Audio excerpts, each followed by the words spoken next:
नमस्ते आदरणीय दर्शकबिन, नेपाल टप टिभीको प्रस्तुति द प्रमोसन हाउस विथ राज गजमेरमा यहाँहरू सम्पूर्णलाई स्वागत छ। आज मसँग हुनुहुन्छ नेपालको चर्चित मोडल मिस इन्टरनेसनल।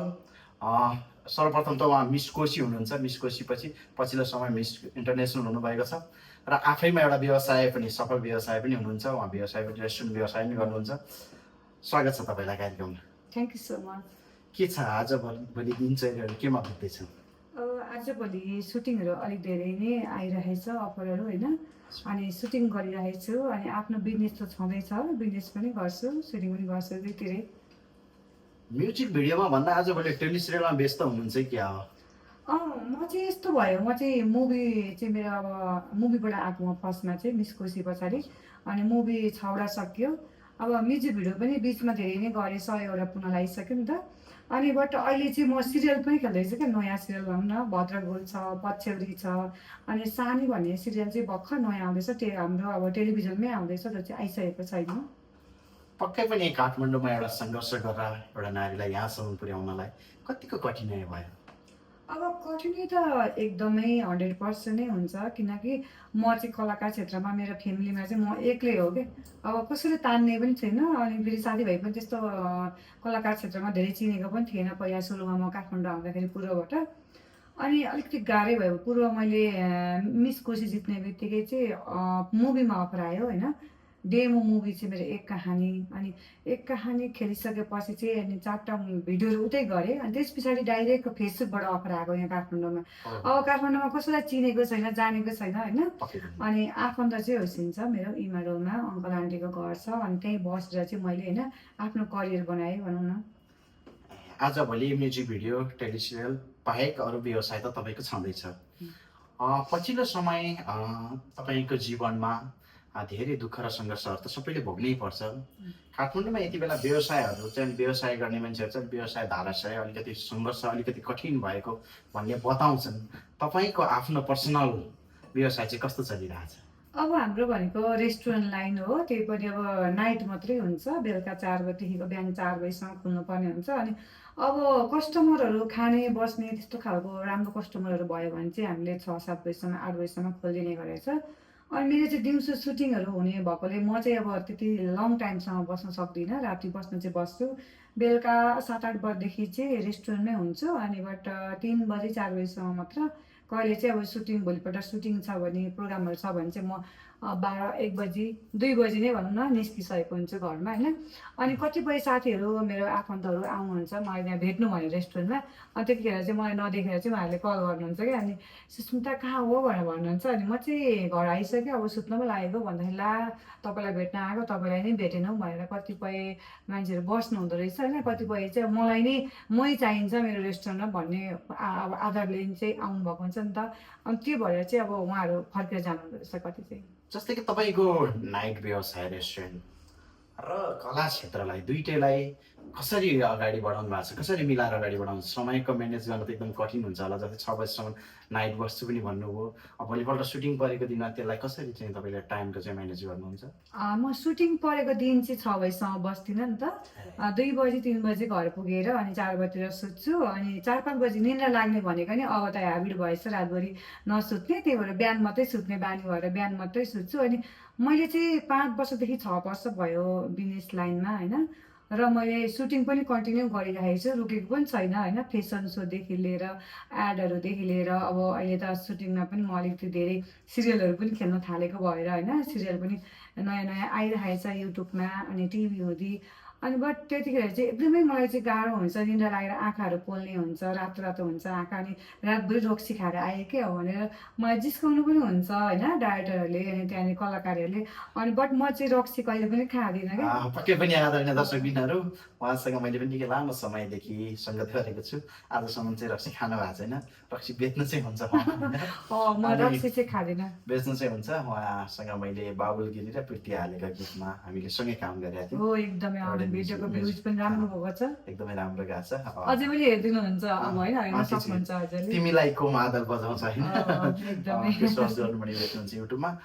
जस्तै कि तपाईँको पुरानो दिनलाई सम्झिनु पर्दाखेरि बाल्यकालतिर जाउँ न। तपाईँको जन्म कहाँ भयो? मेरो चाहिँ जन्मस्थल चाहिँ झापा भयो अनि म बस्ने चाहिँ इटरी हो, सुनसरी जिल्ला। अनि मेरो पहाड घर चाहिँ इलाम। पहाड घर चाहिँ इलाम, त्यही भएर इलामकी छोरी सुन्दरी हुनुहुन्छ। के छ यति बेला तपाईँ सिङ्गल हुनुहुन्छ कि म्यारिड हुनुहुन्छ? ठ्याक्कै हेर्दाखेरि चाहिँ सिङ्गल जस्तो देखिन्छ है। अब यसको बारेमा चाहिँ इन्टरभ्यूमा अहिलेसम्म खुलाएको छैन, नखुलाउने हो। होइन फेरि कसैले के आशा अपेक्षा राख्लान् तपाईँ जस्तै राम्रो सुन्दरी यस्तो हुन्छ, राख्नेले त अब राख्न पाइयो नि त। पाइयो होइन। पक्कै पनि उहाँ एकदम आफैमा सफल व्यवसाय पनि हुनुहुन्छ। आदरणीय दर्शकबिनहरू यति बेला एकदम व्यस्त पनि हुनुहुन्छ। बाबा मम्मी कता गाउँतिरै हुनुहुन्छ? मेरो बाबा मम्मी चाहिँ गाउँतिर भन्दा पनि मेरो बाबा मात्रै आइसिन्छ। अनि दाजुभाइ दिदीबहिनीहरू धेरैजना आइसिन्छ। बट मेरो मम्मी चाहिँ खस्नु भएको अहिले 12 वर्ष भइसक्यो। अनि मेरो मम्मी होइसिन्न। मम्मीको कुरा गर्दा अलिकति इमोसनै हुन्छ जो पनि होइन, जसलाई पनि अब छोराछोरीलाई चाहिँ इम्पोर्टेन्ट भनेको चाहिँ बाबा भन्दा पनि मम्मी हुन्छ क्या। अनि त्यही भएर मम्मी नै साथमा नभइसकेपछि हामीलाई अब हुन्छ नि, घरमा जाँदाखेरि पनि सुन्नपनाहरू हुन्छ। अब कतिपय कुराहरू मम्मीसँग सेयर गर्न सकिन्छ, बाबासँग सकिँदैन नि त छोरी मान्छेहरूले, छोरा मान्छेहरूले पनि होइन। त्यो भएर चाहिँ नि मम्मीको लागि चाहिँ अब मम्मी हुँदाखेरि पनि एकदम महत्त्वै हुनुहुन्थ्यो। अहिले नहुँदा झन् महत्त्व हुँदो रहेछ, किनकि साथमा हुँदाखेरि चाहिँ त्यति साह्रो वास्ता हुँदैन क्या आफ्नो मान्छेहरू। अनि जुन आफूलाई के अरे माया गर्ने मान्छेहरूको चाहिँ साथमा हुँदा चाहिँ महत्त्व हुँदैन अरे क्या। अनि टाढा भइसकेपछि जस्तै अब मरेर गइसकेपछि अनि यहाँ नेपालदेखि विदेश गइसकेपछि ओहो त्यो मान्छे अहिले साथमा भइदिएको भए चाहिँ कति महत्त्वपूर्ण हुन्छ होला भन्ने सोचिन्छ क्या। त्यो भएर चाहिँ अलिक दुःखी लाग्छ। पक्कै पनि तपाईँको मम्मी हुनुहुन्न, मलाई पनि एकदमै भावुक भएर आएँ। तपाईँको पनि आँखाभरि आँसु भयो। अरूभन्दा पनि आमाको चाहिँ त्यो मुख हेर्ने दिनमा चाहिँ एकदमै रुनु मन लाग्छ होइन। अनि माथा तीर्थ औँसीमा चाहिँ म जहाँ भए पनि, जति नै बिजी भए पनि, जति नै जे काम भए पनि म सबै काम छोडेर चाहिँ आमाको मुख हेर्न जान्थेँ क्या म। अनि कपडा सपडा लिएर मम्मीलाई के मनपर्छ त्यो वस्त्रहरू सबै लिएर जान्थेँ क्या। अनि त्यो याद आउँछ। अनि त्यही कारणले चाहिँ म आमाको मुख हेर्ने दिन चाहिँ कि अनाथालयमा जान्छु वृद्ध आश्रम हुँदै होइन आमाहरूको लागि, र नभए मेरो आफन्तहरू हुन्छ आन्टीहरू, उहाँहरूलाई म गिफ्ट दिनलाई जान्छु होइन आफन्तको घरमा।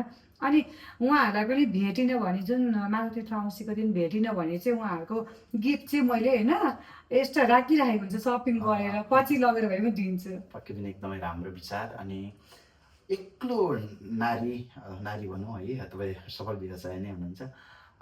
काठमाडौँमा सङ्घर्ष गर्दै जाँदाखेरि यो समाजले हेर्ने दृष्टिकोण चाहिँ कस्तो छ?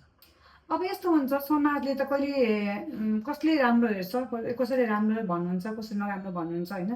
अब एक त म नाइट बिजनेस मेरो होइन, रातभरि रेस्टुरेन्टमा बस्नुपर्छ, यो रेस्टुरेन्ट लाइनमा बस्नु राम्रो होइन भन्नुहुन्छ कतिले होइन।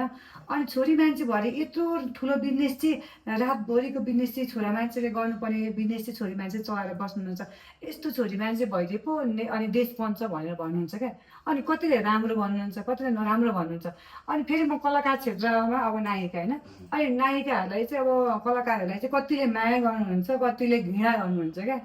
अब नराम्रो लुगा लाउँदा, राम्रो सिम्पल लुगा लाउँदा पनि ओहो यत्रो ठुलो नायिका भएर पनि एउटा सिम्पल लुगा लाएर हिँड्ने भन्नु, पाके भनेर हिँड्यो, टोपे रहेछ गाउँबाट भर्खर झरेको रहेछ भनेर कुरा काट्ने होइन त। अब अलिकति बनेर अनि ग्लामर भएर हिँड्यो भने ओहो सबै देखाएर हिँड्ने, सबै सकि त्यसले भनेर भन्ने क्या। अब कस्तो कुरा पत्याउनु, त्यो भएर म कसैको पनि कुरा सुन्दिनँ। आज पनि म आफ्नो मात्रै पक्कै पनि आफ्नै निर्णय लिने हो। आज पनि उहाँ अवार्ड कार्यक्रममा आउनु भएको थियो, एकदम सजिएर आउनु भएको छ, एकदमै राम्रै देखिनु भएको छ। यति बेला पछिल्लो प्रमाणपत्र पनि थियो त्यसलाई नै हालौँ न। अनि यति बेला पछिल्लो समय के हल्का रमाइलो भद्रगोल अनि पछ्यौरी सानी तिनवटा टेलिस्ट्रेट र फिल्महरू त छँदैछन्। पहिलो चलचित्र के भन्नुभयो हजुरले? एक कहानी। त्यस पछाडि चलचित्र कतिवटा गर्नु? मधुमालती धेरै छ, 6वटा सकिसक्यो। लास्ट चलचित्रको नाम चाहिँ पिपल साँच्ची भनेको थियो। अनि त्यो चाहिँ च्यारिटी सोहरू लगभग हुँदैछ होला सायद, त्यस्तै लाग्यो। मैले पनि 2-3 चोटि चाहिँ प्रोग्राममा गएँ। अनि म अलिकति अब व्यावसायिक पनि, अनि फेरि अरू सुटिङहरू व्यस्त भएँ, अनि टाइम दिन पनि भ्याइनँ, त्यही भएर चाहिँ गएको छुइनँ। अब नेक्स्ट चलचित्रको लागि, नेक्स्ट मुभीको लागि चाहिँ अफर धेरै आइरहेछ। अब म अलिकति राम्रो मुभी र राम्रो बजेटको, राम्रो टिम, अनि राम्रो अपोजिट हिरोहरू, को प्रतीक्षामा छु होइन। अनि अलिकति मलाई चाहिँ दयाहाङ, पल्सा अनि प्रदीप खड्काहरूसँग मात्रै गर्नु मन छ। अनि हाम्रो बरु राजेश समाज अहिले होइन, आइराख्नु भएको छ समीर भट्ट, के चाहिँ समीर कस्तो लाग्छ भट्ट। तपाईँलाई? मैले एउटा इन्टरभ्यूमा पनि अस्ति मिस इन्टरनेसनल जितेर आएपछि तपाईँलाई कोसँग फिल्म खेल्न इन्ट्रेस्ट छ भन्दाखेरि म जस्तै म पनि हाइटी छु अनि मभन्दा हाइटी उहाँ समीर भट्ट हुँदो रहेछ नि त। अनि समीर भट्ट उहाँसँग चाहिँ मेरो जोडा मिल्छ होला भनेर भनेको भाइरल भएछ त्यो इन्टरभ्यू। जोडा एकदमै मिल्छ होला। आउँदा दिनहरूमा तपाईँले चाँडै समीर भट्टसँग पनि काम गर्ने अफरहरू आओस् र फिल्म इन्डस्ट्रीका निर्माताजीहरूलाई। सुस्मिता श्रेष्ठ तयारी अवस्थामा हुनुहुन्छ, मिस इन्टरनेसनल मिस कोशी जितेर आउनुभएको विनर हुनुहुन्छ होइन। मिस सुपरस्टार पनि हो, मिस सुपरस्टार पनि है, धेरै छ उहाँको उपाधिहरू। उहाँलाई मोडल चाहिँ सुपरस्टार केटिएमको एकदम प्रशंसा गरेर एकदम नथाक्ने वर्डहरू छन्। उहाँले जित्नु भएको छ। उहाँले चाहिँ मेहनतले, दुःखले, सङ्घर्षले कमाएका सबै शब्दहरू, उपाधिहरू उहाँले प्राप्त गर्नुभएका छन्। र आउँदा दिनहरूमा तपाईँहरूले राम्रोसँग सपोर्ट गरिदिनु होला उहाँको गीत सङ्गीतहरू सबै कुरामा। आजलाई तपाईँको महत्त्वपूर्ण समय दिनुभयो, धन्यवाद। Thank you. छोटो भयो एकचोटि तयारी गरेँ होइन, काटाकुटो पार्दाखेरि फेरि कति भयो, 10-15 मिनट त गयो होला। गएछ नि 11 मिनट।